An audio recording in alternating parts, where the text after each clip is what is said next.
peace. No matter how far down the scale we have gone, we will see how our experience can benefit others. That feeling of uselessness and self-pity will disappear. We will lose interest in selfish things and gain interest in our fellows. Self-seeking will slip away. Our whole attitude and outlook upon life will change. Fear of people and economic insecurity will leave us. We will intuitively know how to handle situations which used to baffle us. We will suddenly realize that God is doing for us what we could not do for ourselves. Are these extravagant promises? We think We not. think not. They are being fulfilled among us, sometimes quickly, sometimes slowly. They will always materialize if we work for them.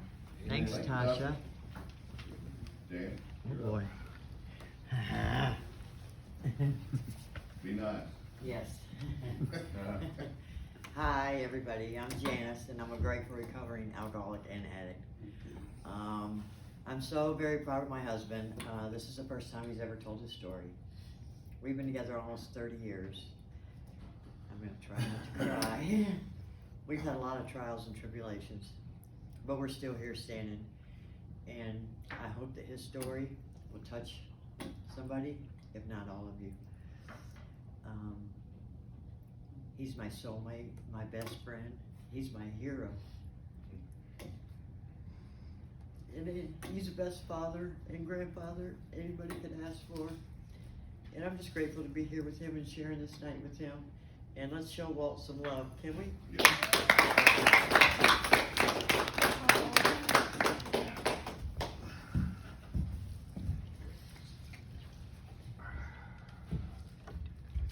Alrighty, my name's Walt and I am an alcoholic. Hi, Walt. I will. You know, I've been around this program for a long time.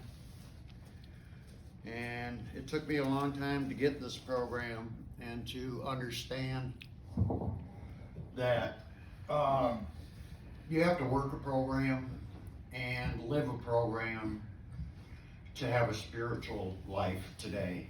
You know, I'm going to start back at the beginning.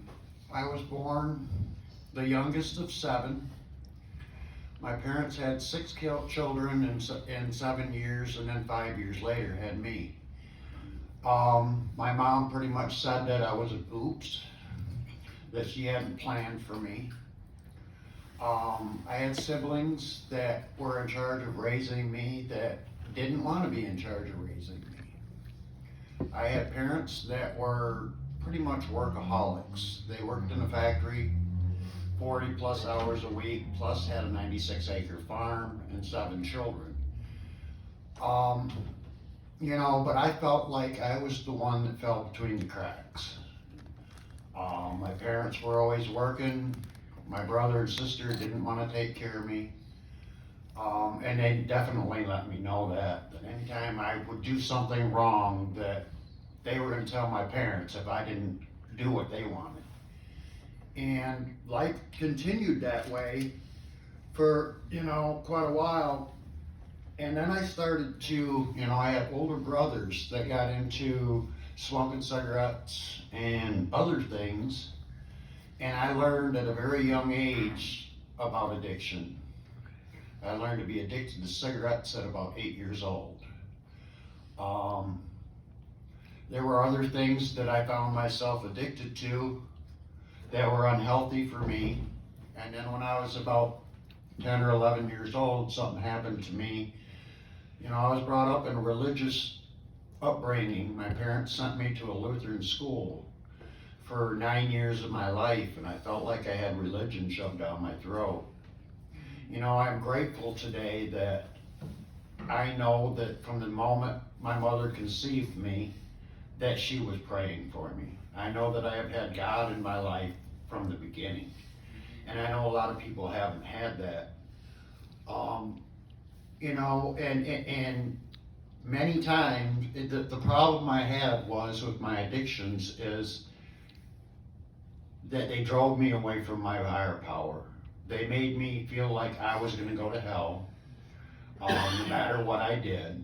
You know, I had an older brother that was epileptic, and he had a lot of problems in life, and he was kind of the outcast of the family. And then my next oldest brother, he was like the perfect son. You know, he had good grades, he did all good in school, and He was in sports and you know, even being 5 years behind him, 6 years behind him, I still heard about how great he was in high school. You know, and he was the one that I found out had narcissistic tendencies. And, you know, by the time I was 17, 18 years old, I had started doing a lot of things as far as drinking. And I had a friend that I would go to his house every weekend, and his parents would let us drink there. And when I got out of high school, I was going to go into the military, and my dad didn't want me to. So he wouldn't sign the papers, but my best friend ended up going into the Marines. And when he came home from boot camp, I had my first real example of what a true alcoholic was. That no matter how much beer I had in my refrigerator, no matter how drunk he got, he could not quit drinking. You know, he ended up going back to California, and I never seen him again. And it's sad that he probably is still, I don't know where he's at in life today. But my life,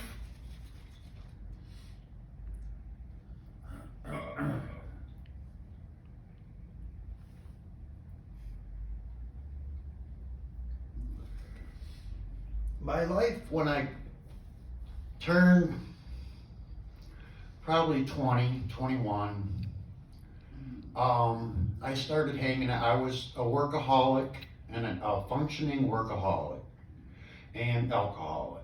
I would work during the week, and on weekends I would party. I had gotten married when I was about 20 to my high school sweetheart, and I thought that that's what I was supposed to do. I thought I was supposed to get married, get a job. You know, I had my parents that if you didn't go to church on Sunday, don't show up at their house. And it drove me, you know, I seen the religious people that I knew in this religious family that I grew up in, and I seen how I felt like I was surrounded by hypocrites. I was surrounded by people that wanted to talk about God, but didn't want to live that way, you know. And when I was 23, I went through a divorce, and I think a lot of it had to do with baggage that I didn't deal with from my childhood. I don't think I ever had a true relationship with that person that I was willing to open up to them. And I started doing a lot and when I went through a divorce, I went through a whole party. The fact that I broke that commitment to God tore me up. That I had promised God that I was going to have this marriage, and it was the final straw, I believe, in my going off the deep end. You know, and I found a woman that I thought was exact opposite as my wife. You know, she liked to party, and all that kind of things. But I also found out that she was very manipulative. She was manipulative to the point that she talked me into having a child with her because she told me that was what she wanted. And come find out it was really, she just wanted a child support check. And I dealt with that woman for 18 years, and you know, it was a very hard road to deal with that. There was times that when I was in my addiction that she said that I was an unfit parent, and I had to go years without seeing my daughter. You know, and when I was, I think 27 is when I met my wife, and it was in the middle of partying. It was a lifestyle of partying, and you know, I started getting into other ways to support my habits, as in doing crimes and things like that. You know, I remember the first time I ever went into treatment. It was because the two of us were gonna go in there and pretend that we weren't a couple.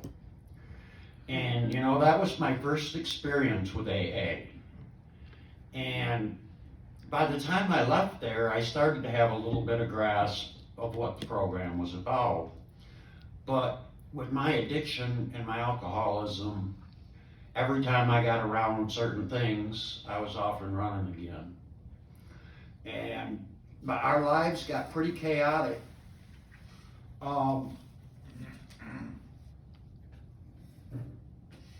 And, you know, and then my wife got pregnant, and we have a daughter. And because of our disease, we ended up losing her to the state. And once we lost her to the state, my sister adopted her. And her goal was to make her her daughter, not ours. And I drank and drugged an awful lot over that for years and years, that my own family would take my own child away from me. You know, I did what I did so that she would have a better life. But it didn't help my alcoholism one bit. You know, and the next 15 years of our lives were in and out of treatment centers, in and out of jails.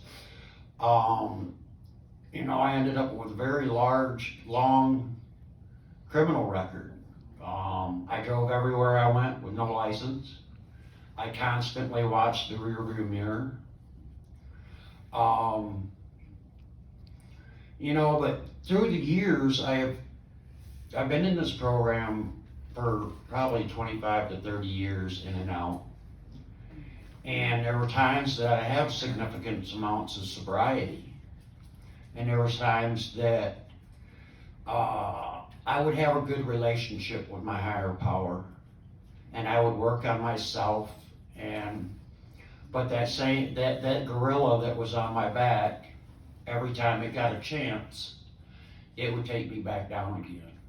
You know, so in 2011, we moved here to Texas, and we were able to put down the addiction, but the alcoholism took over. That not knowing to not pick up that first drink. As soon as we moved here, it was like King of the Hill every afternoon. That we all sat around and drank beer, and then it got to the point that we were drinking at 11, 12 o'clock in the morning, and the next thing I know, it was, we were drinking all day, every day, and our life centered around drinking. Our friends were, our landlord was our friend, and he was my biggest drinking buddy. People we hung out with, we went to pool parties, and all we did, when we left there, we most of the time had no idea how we even got home. And we thought we had life by the balls, because we had this great life of pool parties and bonfires and hanging out with people, and it was a totally different than what we were used to when we lived in our addiction. You know, we lived in our addiction, and we didn't have nothing in our house worth more than $15. When we moved down here in a little Ford Ranger truck with what was in the back of it. And that, in the first 2 years, you know, the drinking, I found a job that I worked for this guy for 4 hours a week, and I remember going there all hungover and all dehydrated and trying to do 4 hours of work out in this guy's yard, and you know, and feeling like something had to change. You know, at the end, the police were being called to our house a lot. the unmanageability in our lives was chaotic. You know, we have an oldest daughter that, when she moved down here, that she became our drinking buddy again. But when we got sober, we had to let her go. It took a while because of the effects of her drinking on our life. And today, you know, I have to let her be who she is. You know, but today I have to be who I am today. And that first year, you know, it was rough. It was, I remember thinking that losing somebody close to us was going to be a trigger, you know, and we ended up going to 7 funerals in the first year. And we stayed sober, you know. After we were sober about a year, we went on our first vacation ever, that we had ever saved enough money to have something like that in life. And I remember being at Surfside and having that thought in our heads that we're way out here, nobody knows where we're at. We could probably have one drink, you know, but that's when my higher power kicked in and said, go to a meeting instead. And we did. We drove almost an hour to a meeting, and it's pretty cool that through the years of being in and out of this program, I can walk into any 12-step meeting today and feel right at home. And life has gotten better every month, every year in the last 9 years. I have a life today that I'd never fathomed that I could have had 9 years ago. But it's been very rough.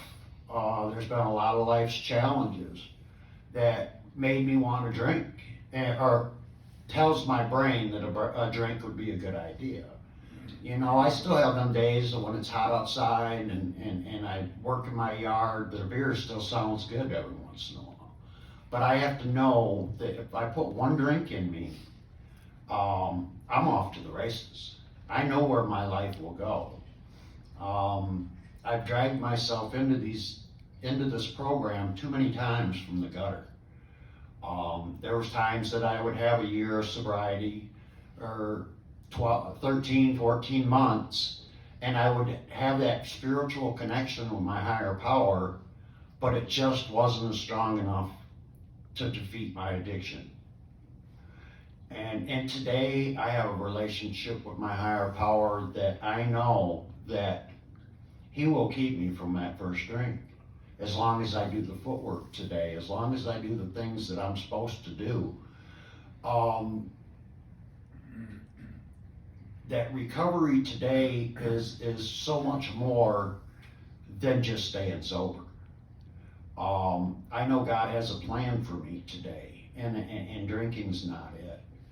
You know, when I first came into the program, I actually came into the other fellowship, and I grabbed a sponsor, and I started doing step work, and you know, and I started getting really getting closer to God, and I started going to more meetings, and you know, I went to a different club for years because we lived over in Bedford. And you know, it doesn't matter to me where I go, what I do, but as long as I stay connected to my higher power in this fellowship, I have a chance at not picking up that first drink. And I really need to, I worked my steps through the years to where I've gotten up to the 9th step and done some of the 9th step. But I really want to sit down this year and redo my steps because I want to work a better program. I want to get more freedom today. Because I know that from sitting around these tables, that is where people get recovery. That's where they get the freedom of letting go of what You know, when we first got sober, we had to let go of all our friends. The landlord that we had to let them go. The pool parties, we couldn't do them no more. You know, we used to go play poker in bars, and we had to stop that for a while, you know. And it took a long time for people like our family to understand what recovery even meant. You know, and to this day, I still have family members that don't understand what recovery is. That how important that recovery is to my life today. Because I believe that if the drinking doesn't kill you, the lifestyle will. And the things that we do, you know, I don't choose to ever have that unmanageability in my life again today. And today I have that choice. When I came around this program, I realized that I have a choice if I want to pick up that drink or not. You know, and it's amazing that after 4 or 5 years, that desire to drink was gone. That my will to do God's will was stronger than my will to ruin my life. You know, I'm grateful today that I have grandsons that don't even remember me drinking. I have children today that respect my recovery. You know, I'm very blessed that I live in a home that people understand what recovery and how important it is. My life today is on a spiritual basis. I get up every day and ask God to just direct my life every day. You know, I've had some health issues in the last year, and 2022 was a very hard year for me. I found out some devastating news, but I know that my higher power has it. I know I have to go through some struggles, but I know my higher power will bring me through them. And today life is a lot different than what it was when I was out there drinking and drugging and throwing my life away. And today I have purpose. Today I have a reason why I do the things I do.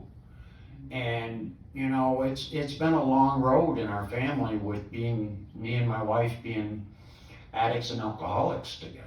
And to me today, our testimony is amazing. The things that God has done for us in our marriage and in our lives. You know, I survived a motorcycle accident that I almost ripped my foot off.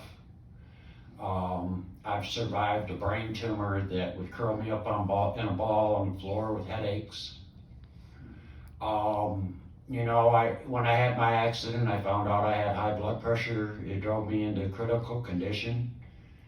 You know, so there's a lot of different health things that I've been dealing with through the years, but I know that anything that I go through, a drink isn't going to make it any better. Putting alcohol on any of my problems is just going to lead me back down to the road that I was down before. And today that's not an option. That I have to do what I have to do to not pick up that first drink. You know, and today I live by different. You know, I am redeemed from the person I used to be.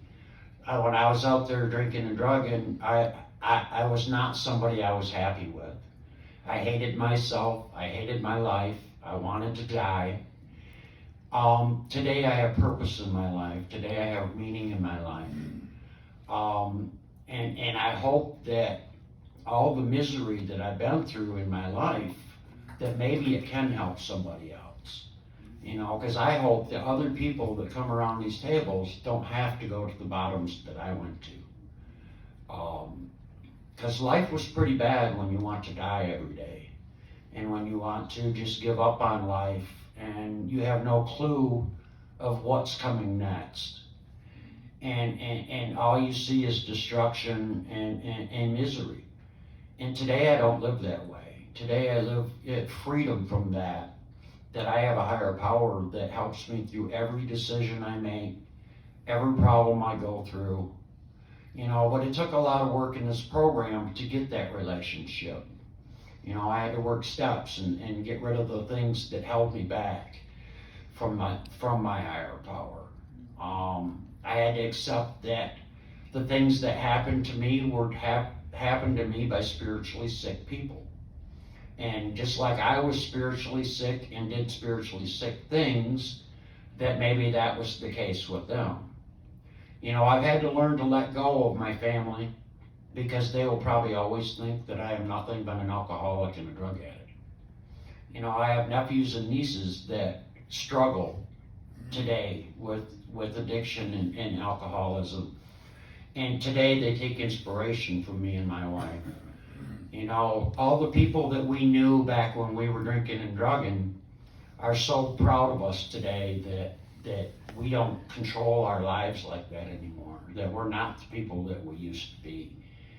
And today life has meaning. Today I'm a productive member of society.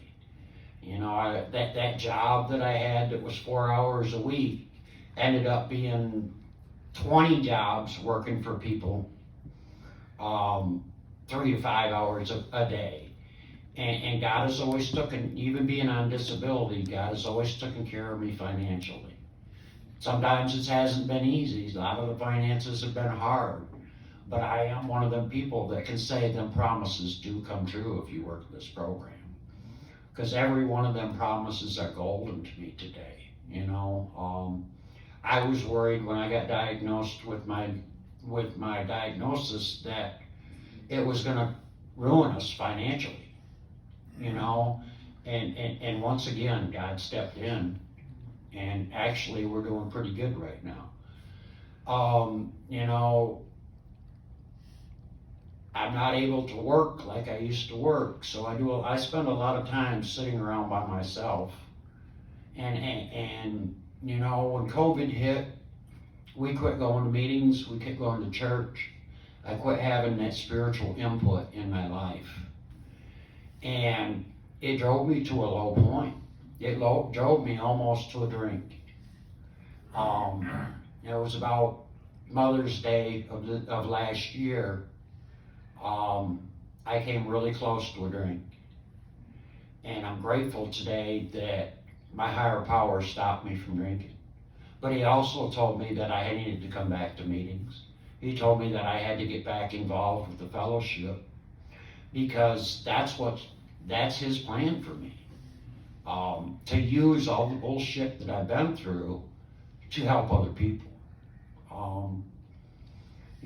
I don't work a perfect program, but I do know that I have almost a perfect relationship with my higher power today.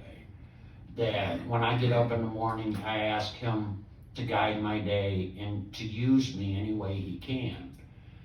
And it's a lot better life today to do that, to have that higher power that's in control today instead of me trying to control it. I've learned that I'm pretty much powerless over everything. But that's okay because my higher power has power over everything.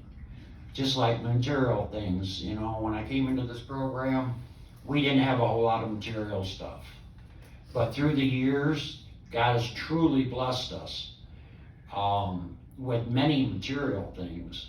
And, I'm kind of a jack of all trades and I do a lot of different jobs. And God has given me equipment to do that. He's given me tools to do that. My problem is I like to run myself into the ground. I like to go until I have no energy left. And this last year, it's been really hard for me to accept the fact that God wants me to slow down. That I need to just work on my relationship with him. I need to work on me. And in the last 9-10 months, I can see how God has used this program, people in the program, and psychiatrists, and doctors, and all them things so that I have a better life today. You know, I'm grateful that I have a psychiatrist today that I can relate to, that tells me that it's a good idea for me to go to meetings. You know, I see how it's changing you, keep doing it. And today I have a lot better spiritual relationship with God because of the things I go through. My reliance on God today is a lot stronger than it has ever been. And I'm grateful that it's not that much of a struggle today. It's simply do the next right thing and go to meetings and try to help other people and try to work my program the best I can. You know, my plan for the next year is to really hit my step work and really work with a sponsor and get involved in this club. I've learned that this club is a pretty good little family and that I'm pretty comfortable here. That's one of the reasons I wanted to do this tonight, so that maybe people would know me a little bit better. Because I came into this program, into this group, and I hadn't really been to this group before. I had been to Bar Street, I'd been to NA, but ever since I've been here, I've felt the love, the recovery from this place. You know, and when I see people come in struggling and get 6 months, a year, and see how they grow, you know, it amazes me how this program does work. But it is only for the people that work the program. I've seen people come in and sit and not do nothing and end up going back out. And I've seen the people that work a program and their whole lives change, you know. It really bothered me that at 8.5 years that I still had that wanting to throw my life away that one night. That alcohol still had that draw on me. That even though I know the consequences, it still sounded like a good idea. You know, I'm grateful that I have my connection with my higher power that stopped me. I had a few other things that stepped in that night that helped me. But I do believe they were all my higher power. But I took a new look on my recovery. And when I came into this group, I decided I was going to do 90 and 90. And I was going to, you know, talk about my recovery, and I was going to share my recovery, and I was going to try and work this program the best I could. You know, and I'm one of them people that it took me a minute before I figured out who I wanted to have to be my sponsor. And I really haven't started working with them yet, but I know that the plan is there, and I know that I will find more freedom from this program than I already have. I'm grateful that I'm not the miserable piece of shit that I used to feel like. That I have purpose today, that I have a reason to get up every day and try to do God's will.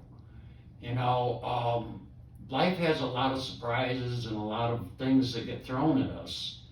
And I'm grateful that I can take them to my higher power.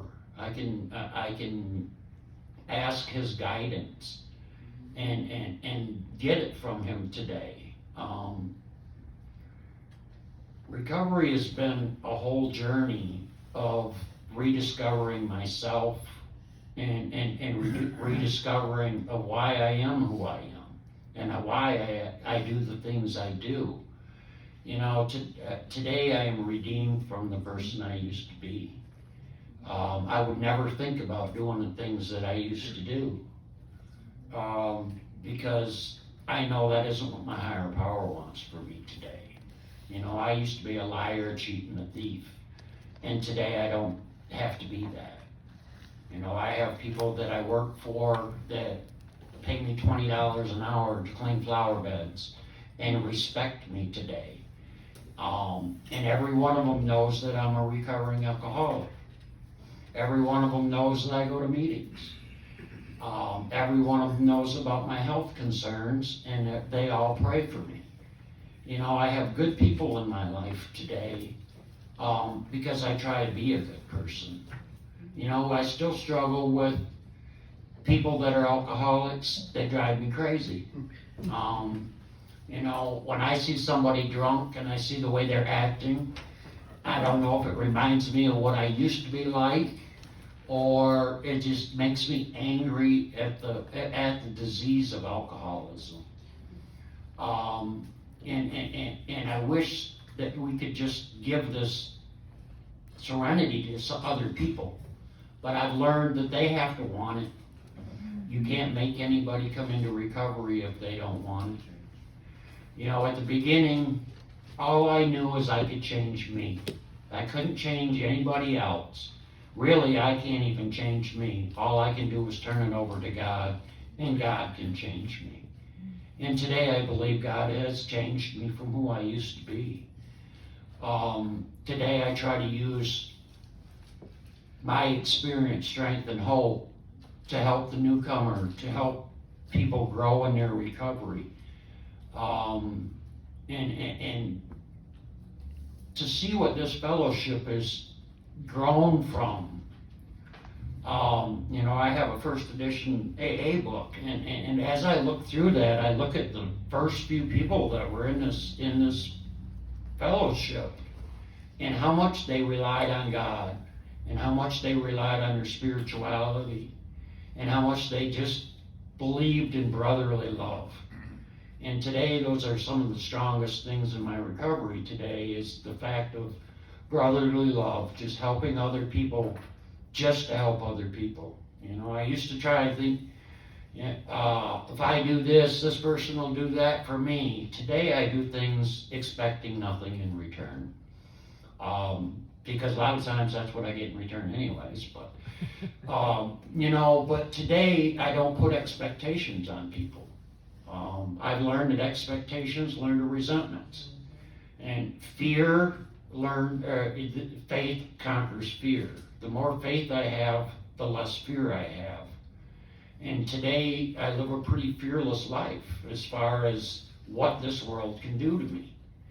And I don't walk through life in fear of what other people think of me today. Today I am a free spirit that if people don't like me, that I guess they just don't like me. You know, but to see where my recovery and my experience can even help my family members, my nieces and nephews, friends that we've known in the past, that we've partied with. You know, today my story has a little power to it because I've been there. I've seen the bottoms. I've lived the wanting to die every day. I've lived the having regrets for everything that you did. You know, not feeling like, you know, that growing up the way I did made me very insecure, and very little self-pride in myself. You know, I had a hard time for a long time accepting the fact that I was an alcoholic. I told myself I was an addict. The alcohol really wasn't that much of a problem. But when, you know, as I look through back through the years, alcohol was always involved. Alcohol was usually always the first thing that we picked up. And every time we picked it up, our lives got miserable. And every time we picked it up, it'd be years before we got back sober again. You know, and I know that God has a better plan for my life today. He doesn't want me to be a drunk. He doesn't want me to be an addict. You know, I'm looking forward to, once I work my steps, to sponsoring people. But I do believe that I need to have a good firm grasp on my step work before I try and take anybody else through it. You know, so I plan to be spending a lot of time around this group and and work in my program and trying to help other people, because that's what really gives me joy today. When I can do something that I feel like God has used me, that's the best feeling in the world. You know, at one time I used to chair meetings in a detox unit, and every time I left there, I felt used by God. And it's the best feeling I've ever had in my life. You know, I wish I could say that it kept me clean and sober. You know, but until I really took a good look at myself and looked at my character defects and looked at the things that held me back from my higher power, you know, and it's having a sponsor, it's working these steps, it's coming to meetings, it's sharing our stories. Those are the things that we do that strengthen our relationship with our higher power today. You know, I'm one of them people that 15 years ago, I would have never gotten up here and spoke. I would have never had the nerve to get up here and say a word, because that's just who I wasn't. And all me and my wife, in the almost 30 years we've been married, we were each other's worst enablers. But in recovery, we are each other's strong point. And if the two of us can do this, two addicts and alcoholics like we were, that were full-blown addict alcoholics, can make this, I think anybody can. But they have to take a look at themselves. They have to want to change, you know. And today I'm grateful that I have that desire to want to be a better person today, you know, and cut out them things that block me from the sunlight of the Spirit. And you know,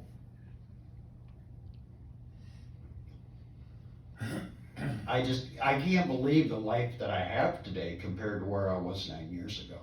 You know, I never fathomed that we would have the life that we have today. You know, we lived in a humble little shack in Bedford for 10 years that were pretty much lucky that the house didn't burn down. And we did that out of humility. You know, our grandkids loved it there. The house looked bad on the outside, but every time people came there, they talked about how good they felt in our house, that it was cozy, that you know. But we still had the chaos of our daughter coming over and things like that. You know, today we had to let go of her to where she's going to do what she's going to do. You know, I'm so grateful that my youngest one is celebrating sobriety today. And I hope that, you know, me and her mother have had a big influence on that. I know that our whole household understands recovery today. I'm one of them people that doesn't have to go home to somebody drinking. I don't have to go home to the dysfunction of what life used to be. You know, like I said, life still has problems, but a drink will never fix any of them. Coming to this program, finding out about myself, finding out about how to help others, how to do God's will in my life, has made me a better person and gave me purpose in my life today. You know, and I'm really grateful that I found this group, because, you know, I'm grateful that it's right around the corner from my house. I'm grateful that it has 4 meetings a day. I'm grateful that for the people that come here and share their stories. I'm grateful for the people that do their service work here that keep this place running. Because I know that the only hope true alcoholics have is this fellowship. You know, I've been in and out of treatments. I've been in and out of jail. I've been in and out of a lot of places that, you know, were supposed to help me stay clean. But really, when it boils down to it, AA is the last house on the block. It's where we have to come to learn to live with daily problems, daily situations, anger, resentment, fear, all them things that would make us go back out there and pick up that drink. And today I don't have to do that. Today I don't have to pick up a drink. I don't have to pick up a drug. You know, I know there's two substances in this world that if I put them in my body, all bets are off. And today I know to stay away from them. I know to do whatever I have to do to calm that voice in my head that says that would be a good idea. You know, like I said, I've been at that point of desperation enough times coming through that door with it weighing 90 some pounds and being lost, you know, and I'm grateful that the last time I had to do that was 9 years ago. That I don't have to go through getting sober again. Because that first 6 months, that first year, you know, it takes at least 6 months just to get the fog out of your head, just to understand that there is a better way of life.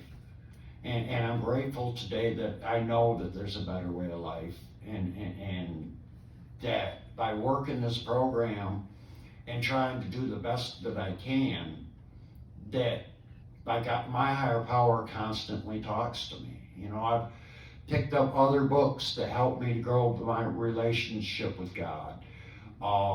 And today, my relationship with Him is the most important thing in my life.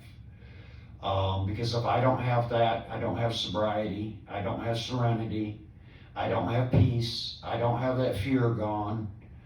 But when I turn my life and my will over to Him and ask Him to direct my life, things always work out. You know, I've been through a lot in the last year, but I know that my higher power's been right there with me. And I know that the old me would have used these things for an excuse to get drunk and high.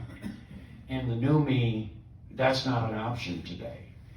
That there is no drinking for me anymore. You know, I'm grateful that God has removed the desire to want to drink from me.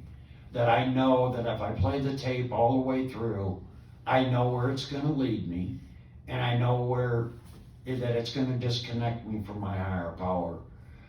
You know, and today I'm almost grateful for the point of desperation that I had when I came in here.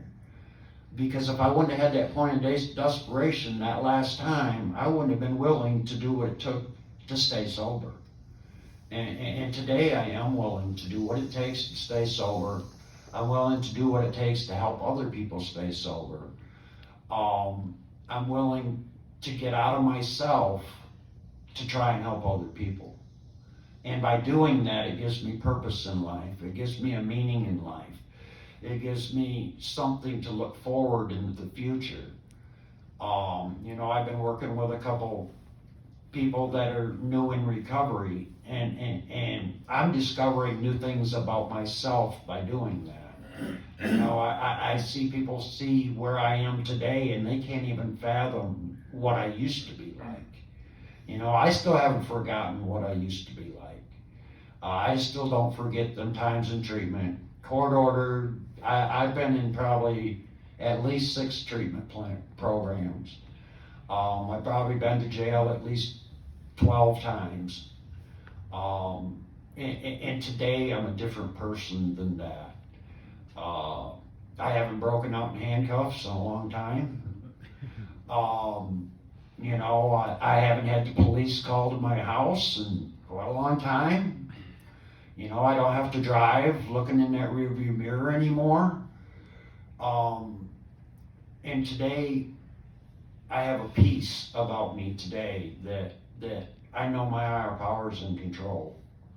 And as long as I keep getting up every day, you know, I got to the point that I had some low points last month that I pretty much told God, this is what's left of me, I hope you can still use it. And he does. In some ways, he always uses me. You know, health-wise, today was actually, I kind of wondered how I was gonna do tonight because it's been kind of iffy again today. But I'm grateful that I got a seat to sit on and that I hope that something I've said has helped somebody. I hope somebody that has heard my story realizes that there is a way out for any alcoholic and any addict, no matter how low you get. There is a program, this program can work. And if you're desperate, find a sponsor, go to meetings, pray, turn your life over to God, and it will make a difference. Because it made a difference in my life. I have a life today that I wouldn't give up for nothing. I have relationships today that are stronger than they ever been.